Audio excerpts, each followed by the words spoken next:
All right, let's get right into this. This video is about authentic and fake. That was the idea I had. Um, Authentic or non-authentic, we can call it, or obviously fake is a term. So there are clothes that are authentic or fake. Apparel or anything you wear. There's everything from anything you drink or eat. There's authentic and there's fakes. You can get yourself a Coca-Cola, or you can get yourself a cheap brand called something like no name cola, right? Typically, what does it mean? Typically authentic items are more expensive. Okay, they cost a little more. They're typically better quality. I'd say that's really the main thing. And I think I go back to myself. Have I ever worn fake apparel and things like that? I don't think so. Maybe when I was very young, but even if I did, there was a very thin line to say what was authentic and fake. So I was a kid and I had a few jerseys. I had football jerseys. I had one or two. No, I had one basketball jersey and two football jerseys, like throughout elementary school. And I don't know if they were real or fake. I got them from the States. They should have been real. But even if they weren't the actual special authentic worn jerseys, I think in some form or the other they were authentic. What else can we talk about? Well, the clothes I wear now are authentic. I may wear the same outfit every day. By the way, I did a video a long time ago. I think I should just recap it. So I did a video a long time ago talking about the same outfit kind of thing. And I talked about how, I think this is many months ago. I think this is like in March. I talked about how there's a state in the United States of America where if you have robbed a bank and you're going through like a period of time, like kind of like a mid-parole sort of thing, or the beginning of parole. At some point in parole, they actually require you, and this is if you're a bank robber or an armored car robber. I don't know about armored car, but for sure if you're a bank robber, you have to wear the same outfit every day when you go out. Why is that? What's the reason that you have to wear the same outfit? Because you should be in jail clothes, which is typically, every jail has different kind of clothes, but you should be in jail clothes. But because you're in parole, you're kind of between jail and being released. When you go out, you're only allowed to wear one outfit, and they do that for bank robbers. To make them more easily identifiable. So what these guys do is they buy very good outfits and they wear the same outfit every day. I think it's about 3 months. You have to wait 3 months to change your outfit. I talked about that in detail before, but anyways, we'll go on. So authentic and fake, it's all sort of stuff. I can. Here's an example. You have an authentic police officer and a police uniform. I can stitch my own fake police uniform and wear it around. That's fake. It's not authentic. You know what I mean? I can have an authentic badge and I can have a fake badge. Now you tell me, what's the difference between an authentic appearance and a fake appearance? Typically, the authentic appearance is more appealing, right? You think of pop, or you think about clothes. Authentics are usually more appealing. But what if I'm right on, like I'm right on there? I got something that appears to be authentic, but it's not. How do we know? That's a very good question. How would you know? I mean, the materials would have to be genuine, right? Typically, if I'm making a knockoff, I'm using cheaper ingredients. I'm doing it in a cheaper way, cheaper material. Right? So that's something to think about right there. What else can we talk about? Authentic and fake. For us, the biggest thing that was authentic and fake as kids was the baseball caps. and authentic. So I mean, really, to tell you the truth, I haven't really worn baseball caps, but I know that, and I don't like wearing caps like at all. But baseball caps are very attractive. They're very appealing. They're very cool. They look very cool. They fit amazing. They're fitted hats.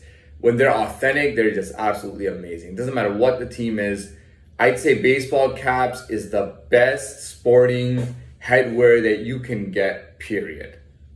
And I gotta give that to the baseball leagues. I gotta give them credit for that. The authentic team has from I remember the Yankees hat was a big deal. Every New York rapper had to wear a Yankees hat to clubs or to even on their albums and stuff or music videos. Any kind of baseball league hat is really cool, right? There's a lot of fakes. People make fakes of those. When I was a kid, basketball jerseys were very popular. It was kind of almost like a hip hop black thing, but something that white people usually like doing a lot. That was the weird thing that it was, and I know blacks did it too, but really whites were the ones who loved wearing basketball jerseys. There were some guys who found certain players' jerseys iconic and had to have them on. Did I have a basketball jersey?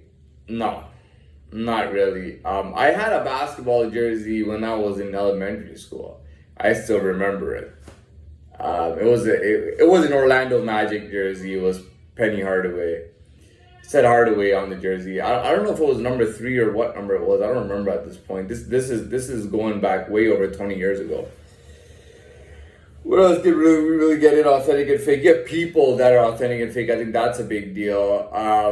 So I've seen this, and I didn't know that this existed when I was younger. I truly believe, for example, that a lawyer has a genuine law school degree. And then I started finding out that there were people who just made up fake degrees. So, let's say I took 50% of the course load. Say I did it in 3 years or 4 years. In 4 years, rather than do 100% of the load, we're just using numbers here. I did 50% of the load. They're still going to give me a law degree. Now, I don't know if this exists everywhere, but I know this happens in Canada. I know that there are people with fake degrees for absolutely everything, and they get away with it in Toronto especially. People claim that they had their schooling degree from New York, and now they're in Toronto, and it's just it's a lot of bullshit. I think there are even when you're talking about law enforcement, I think there are people who are genuine.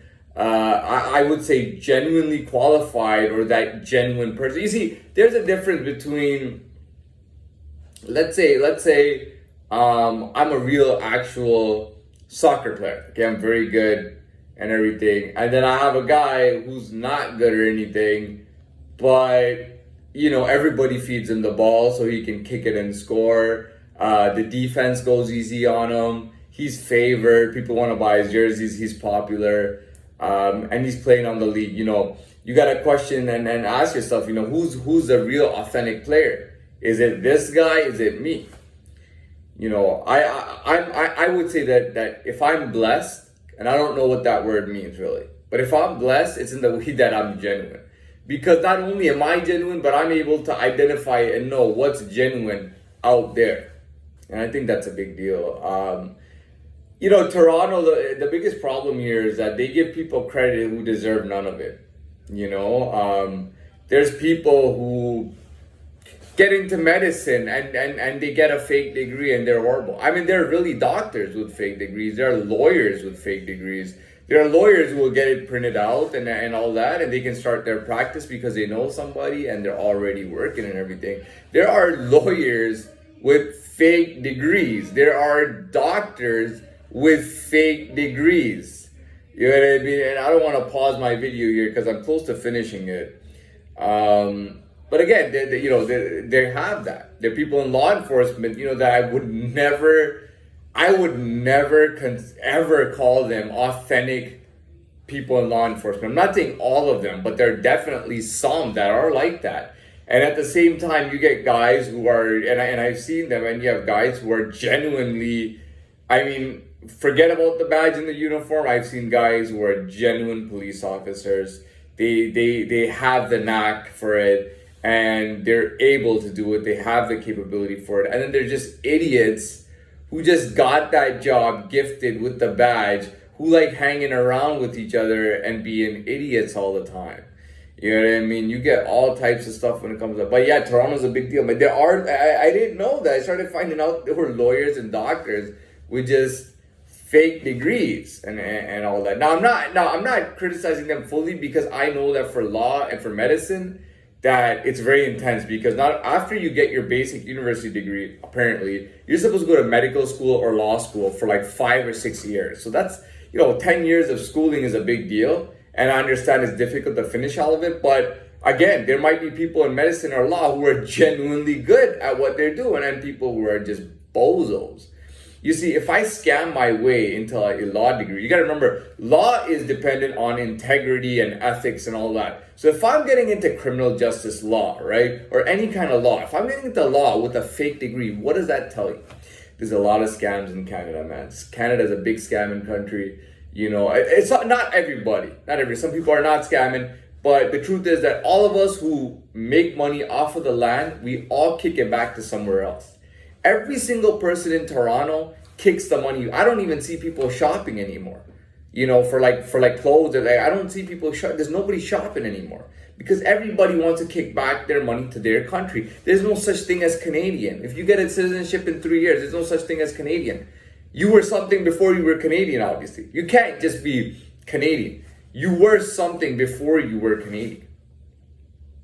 And whatever you are, and whatever people are, they can get back. I'm not saying that I'm any different, because I'm doing the same thing too. And it's not that I'm evil, or that I'm scamming, or that I'm bad. It's just that's the law of the land. Here in Toronto, it's all about kicking money back to where you're actually from. Everybody kicks money back to where they're from. They might not kick all of it, but everybody kicks a little bit of a portion of money to where they're from. And that's how it is. Anyways, I'm done here. I'm kind of running out of time, and I feel like I did a good video. You know what? If this is good enough, I may consider doing a part 2 and giving you more information on everything. But we'll be done for now.